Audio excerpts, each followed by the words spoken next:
Example को checkout करते हैं जिसमें हमने एक फंक्शन को कॉल करना है ताकि वो फंक्शन खुद ही अपनी सेल्फ प्रॉब्लम को यहाँ पर डिक्लेयर्ड आउट करे। बेसिकली हम यहाँ पर क्या करते हैं, हम एक अदर फैक्टोरियल को चेकआउट करते हैं। अगर आपको नहीं पता कि फैक्टोरियल क्या होता है तो मैं आपको बता देती हूँ।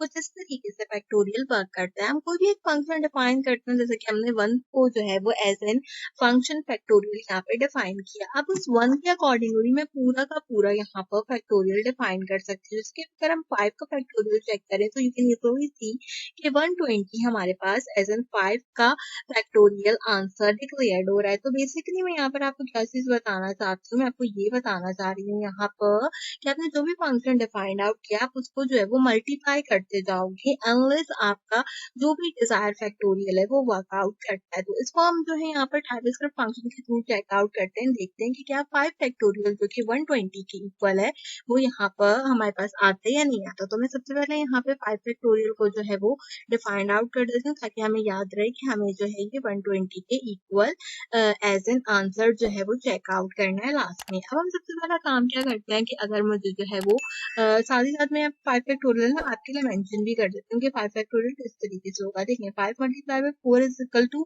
क्या होता है हमारे पास 20 इंटू जब हम 3 के फैक्टोरियल में जाएंगे तो क्या होगा 60 को जब मैं मल्टीप्लाई करूंगी 2 से तो मेरे पास होगा 120 एंड 120 जब मैं मल्टीप्लाई करूंगी 1 से तो पूरा फैक्टोरियल मेरे पास किस चीज के ऊपर आ जाएगा 120 के इक्वल आ जाएगा। तो बेसिकली फैक्टोरियल इसी तरीके से वर्क करना चाहिए। मुझे सिर्फ और सिर्फ ऐसा प्रोग्राम क्रिएट आउट करना है जिसमें मैं 5 को एज अ फंक्शन डिक्लेयर कर दूं और वो पूरे फैक्टोरियल को यहाँ पर 120 में कंसीडर आउट कर दे। तो हम क्या करते हैं यहाँ पर सबसे पहले एक अदर फंक्शन को डिक्लेयर करते हैं। फंक्शन आपने बताना होता है जो भी आप बता रहे हैं, क्योंकि हम फैक्टोरियल बता रहे हैं तो मैं यहाँ पे इसका नाम जो है वो फैक्टोरियल लिख देती हूँ। आप अपनी मर्जी से कोई भी नाम डिफाइन कर सकते हैं। फैक्टोरियल क्या होगा 5 है, 5 यानी कि नंबर है। तो अब मैं नंबर और नंबर की डेटा टाइप में डिफाइन करूंगी तो उससे अच्छा मैं एन को जो है वो डिफाइन आउट कर देती हूँ।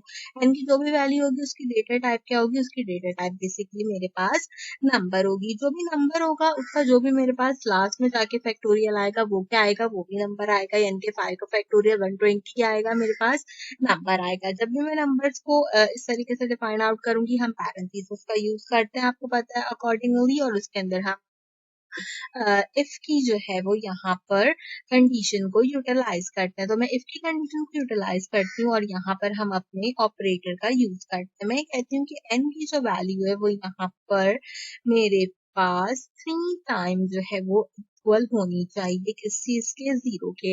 अब अगर आपको नहीं पता कि ये जो 3 हमारे पास लॉजिकल ऑपरेटर्स में इक्वल टू होते हैं किस चीज के अकॉर्डिंग होते हैं, तो मैं आपको बता दूं इसमें हमारे पास जो वैल्यूज होती हैं दोनों की दोनों वो इक्वल होनी चाहिए और उनका जो भी रिजल्ट होना चाहिए वो मेरे पास बूलियन फॉर्मेट में होना चाहिए। इनकेस अगर आपको इसके बारे में इन डेप्थ समझना है तो मैं आई बटन पे एक वीडियो प्रोवाइड आउट कर रही हूँ, आप उसको चेकआउट कर लीजिए ताकि आपको आसानी से मेरी बात समझ में आ जाए। अब हम यहाँ पे क्या करेंगे, क्योंकि हम ऑब्वियसली जो है वो फंक्शंस पढ़ रहे हैं तो हमें पता होता है कि फंक्शन में हमेशा लास्ट में जो है वो रिटर्न का फंक्शन कॉल किया जाता है एट एनी केस। तो हम यहाँ पे रिटर्न के फंक्शन को कॉल कर देते हैं और रिटर्न का फंक्शन मुझे कहाँ तक कॉल कराना है, मुझे 1 तक कॉल कराना है। तो मैं 1 को डिक्लेयर कर देती हूँ कैसे, 5 4 3 2 1 1 पे आके मुझे स्टॉप करना है। तो मैंने यहाँ पे 1 के फंक्शन को जो है वो बेसिकली क्या किया, डिक्लेयर्ड आउट कर दिया। अब मुझे यहाँ पे सिंपल एक काम करना है जिसके लिए मुझे क्या करना होगा, रिटर्न की वैल्यू को मल्टीप्लाई कराना होगा अपने फैक्टोरियल से और 1 तक मुझे उसको जो है वो डिफाइंड आउट करना होगा। अगर आपने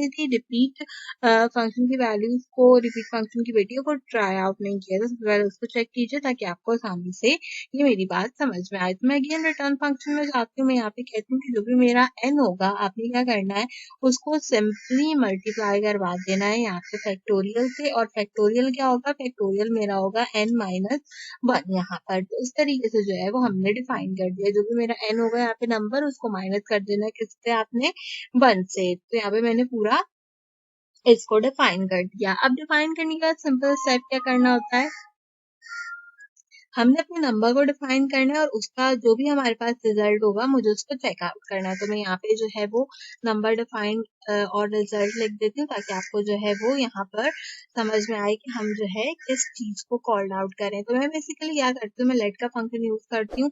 लेट के फंक्शन में मैं इसको जो है वो एज अ रिस्पॉन्स जो है वो डिक्लेयर्ड आउट कर देती हूँ। मैंने एज अ रिस्पॉन्स इसको डिक्लेयर्ड आउट किया और मैंने बताया कि जो भी कोई मेरा रिस्पॉन्स है वो किस चीज के बराबर है, वो बेसिकली फैक्टोरियल के बराबर है। अब जब वो फैक्टोरियल के बराबर है तो मुझे क्या करना होगा, क्योंकि मैंने फैक्टोरियल का फंक्शन यहाँ पे कॉल्ड आउट किया तो ऑब्वियसली उसकी वैल्यू देनी होगी। तो वैल्यू हम कितनी डिक्लेयर कर देंगे, हम जो है वो 5 उसकी वैल्यू डिक्लेयर कर देंगे। ऑब्वियसली अब हमें आंसर देखना है तो उसके लिए मुझे सिंपल कंसोल डॉट लॉग करना होगा। एंड कंसोल डॉट लॉग करते हुए मैं किस चीज को प्रिंट कराऊंगी, कंसोल डॉट लॉग करते हुए मैं सिंपल यहाँ पर अपने रिस्पॉन्स को प्रिंट आउट करा लूंगी। तो हम चेकआउट करते हैं यहाँ पर अपने टर्मिनल के अंदर कि क्या हमारा बताया हुआ जो फैक्टोरियल है वो एक दूसरे के इक्वल आते हैं। मैं आपके लिए इसको जो है वो थोड़ा सा अनडिफाइंड भी करती हूँ यहाँ तक ताकि हम चेकआउट कर सकें कि क्या हमारा बताया हुआ जो फैक्टोरियल है वो 120 के इक्वल आता है। तो हम यहाँ पे TSC main डॉट ts करेंगे सबसे पहले एंड आफ्टर दैट मैं यहाँ पर अपना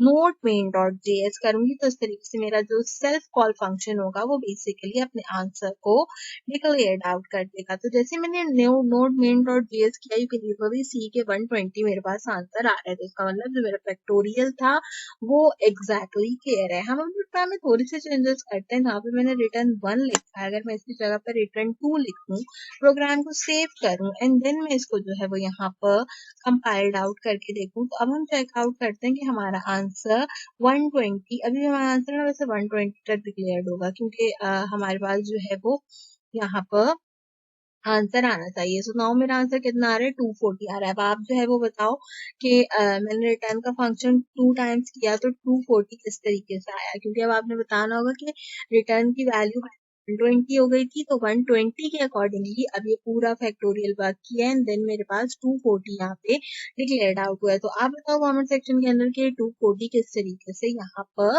डिक्लेयर्ड आउट हुआ। तो काफी अच्छी सी एग्जाम्पल थी हमारे पास यहाँ पर कि आप किस तरीके से एक सेल्फ फंक्शन को डिक्लेयर कर सकते हो टाइपस्क्रिप्ट के अंदर, जो कि आपके प्रोग्राम के थ्रू ही यहाँ पर आपके पास जो है वो इनपुट भी ले और उसका आउटपुट भी आपको यहाँ पर डिक्लेयर करे। तो उम्मीद करती हूँ कि ये एग्जाम्पल आपको फंक्शन से रिलेटेड यहाँ पर आसानी से समझ आई होगी। हमने सारे फंक्शन के पैरामीटर्स को कवर अप कर लिए। तो अगर इनकेस आपने कोई भी वीडियो को मिस आउट किया है तो आप मेरी टाइपस्क्रिप्ट प्लेलिस्ट की कंप्लीट वीडियोस को चेकआउट कर सकते हो। यहाँ पर आपको सारे के सारे लेक्चर्स आसानी से मिल जाएंगे। तो उम्मीद करती हूँ कि आज की वीडियो आपको पसंद आई होगी। आज की वीडियो के लिए बस इतना ही।